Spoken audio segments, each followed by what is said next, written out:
everybody, my name is Deb, and I want to welcome you to another episode of Just for Deb's RV Transport Adventures.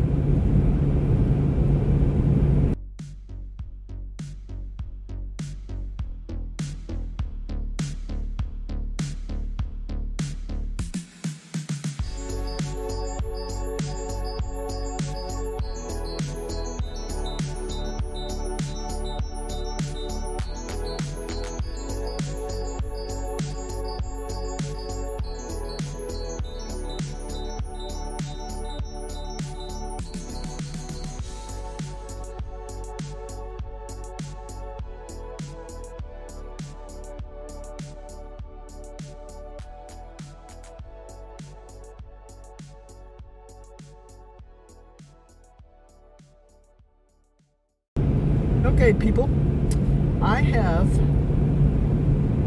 picked up, I picked a load off the reload board that goes from Syracuse, New York to somewhere in New Jersey. I forget where in New Jersey. And I printed my paperwork out this morning. And on the paperwork it says call the customer to make sure that the unit is ready and write down the name of the person. Get the name of the person that you talk to. So I called the number. I said, hey, I've been dispatched. I'm on my way. I wanted to make sure the unit is ready. He goes, okay, what number you got? So he writes it down and he says, all right, we'll get it ready for you. And he says, if I don't call you back, it means everything's okay. About 20 minutes later, he calls me back. He goes, can you give me that number on that unit again? I said, sure. So I give it to him. And he says, all right, we'll look. We're not finding it. So, all right. So then about 15, 20 minutes later, he calls me back again. He goes, I need more information on that unit. I said, well, let me pull over. So I pull over into a parking lot. And I get out the bill of lading, and I give him all of the information on it. And he says, it's a fifth wheel. I said, yeah. He goes, I'm not finding it. He says, I've got a VIN number here that's close, but it's not what's on your paperwork. He goes, I don't understand. I said, I don't either. He goes, did you call you're calling the right pickup area, right? And all of a sudden I look on the paperwork and I went, oh my goodness, I called the wrong number. I called the destination number instead of the pickup number, and I just apologizing all over myself. And I told him, I said, I feel so bad because you guys probably went out there in the cold stomping around in that yard trying to find that unit, and I called and I felt so stupid. And I'm like, I am so sorry. I could not apologize enough. He goes, that's all right. He laughed, but I don't know how funny he thought it was. So I get off the phone with him, and I call the correct number. And I talk to a lady. She goes, yep, sure, got it right here. She says, do you know when you're going to be here so that we'll have it pulled out and have it in the customer parking area when you get here? I said, yeah, I'll be there in a couple hours. She said, okay, see you then. I am not the sharpest tool in the shed sometimes. Oh, I don't know about me. It's a wonder I can even get my shoes tied. Okay, so anyway. I'm less than 2 hours from the customer.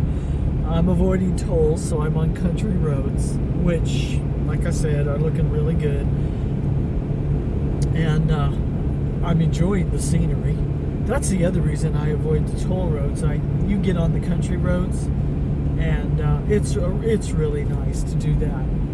Not too much when you're pulling a unit, because sometimes the roads it has you on, like last night, I went across a one-lane bridge.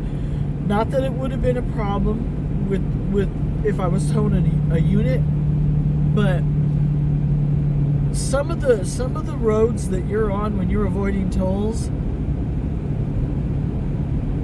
not meant for a unit, for a truck towing. Just saying. So anyway, oh, this is really beautiful. I might just show you. Hold on.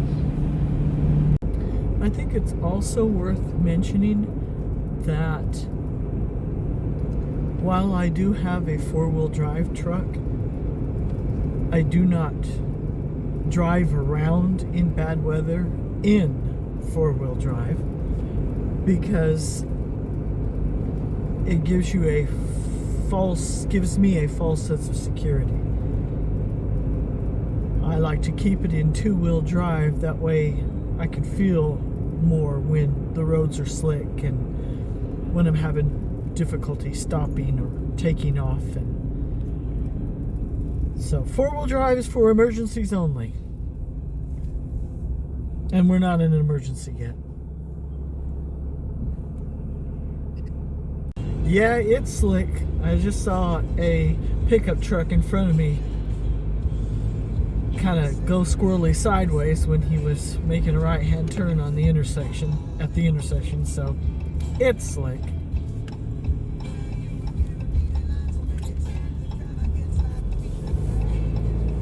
Uh-huh. Oh yeah, feeling it. It's going to be an interesting day, I'll tell you that much.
We made it.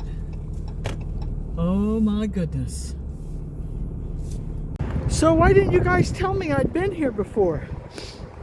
Turns out I have been here before.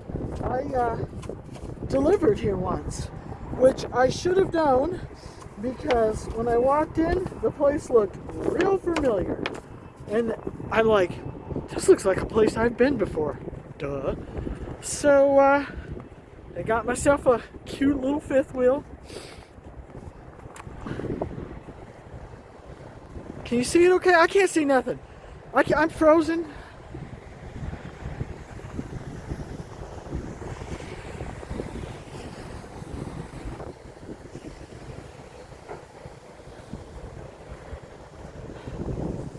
I am going to ask them inside about keys because I had to install my own battery, which is in the compartment in the front, and I don't want that door popping open and hitting my truck, so I'd like to lock it, but so far there's no keys. But let me see if I can. Oh, I don't know, I'm too cold to care. It's crazy cold. Oh, just in case this is a thing, I better, make sure it's not a thing. But got everything all hooked up.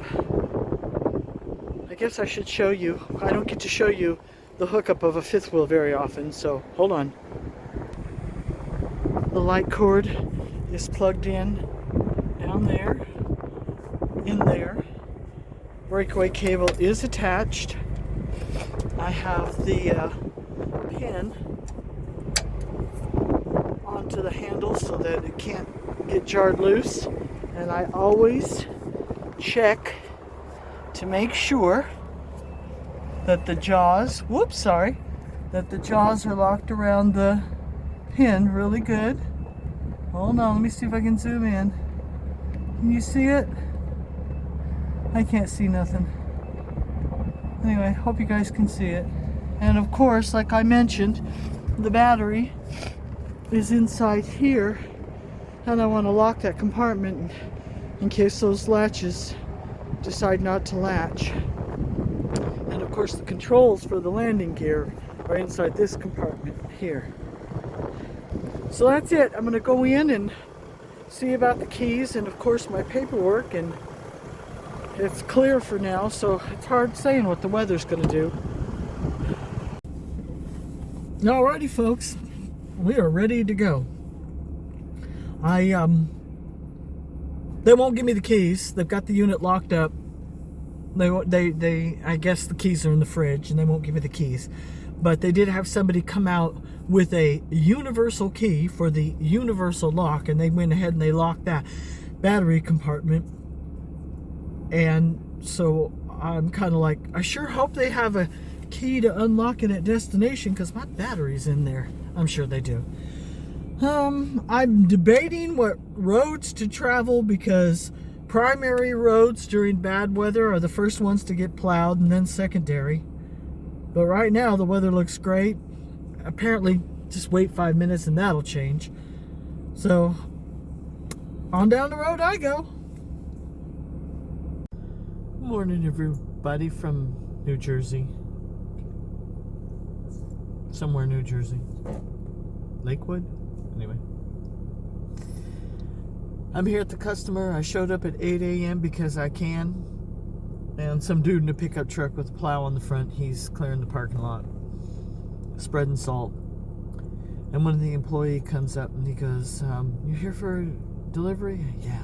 He goes, park over there in front of those campers and somebody will be here about 9 to check you in. So I've got 45 minutes to wait. I don't mind. I parked to where the sun is shining in and it's really nice and it's really toasty. And I'm just gonna sit and I'm gonna chill. I can't even really unhook because well, I mean, I guess I could, you know, but just in case they want it moved somewhere else, I don't want to unhook it. But I got to remember to ask them to unlock that compartment so I can get my battery out of there. But it's gonna be a great day, guys. 2 more days and I take my test, my CDL road test. So I didn't really see anything on the load board, so I might just deadhead that way, then kind of like do a crash course. They've got some videos and stuff that they recommend that you watch, because apparently it's like not like a cheat sheet, but it's like this is what the inspector, the tester, is gonna test for, and you got to do it just this way. Watch the videos. I've watched the videos. I'll watch them again. So just thought I'd share that with you. Okay, anyway. Okay. 44 more minutes. Alright guys, another one in the books.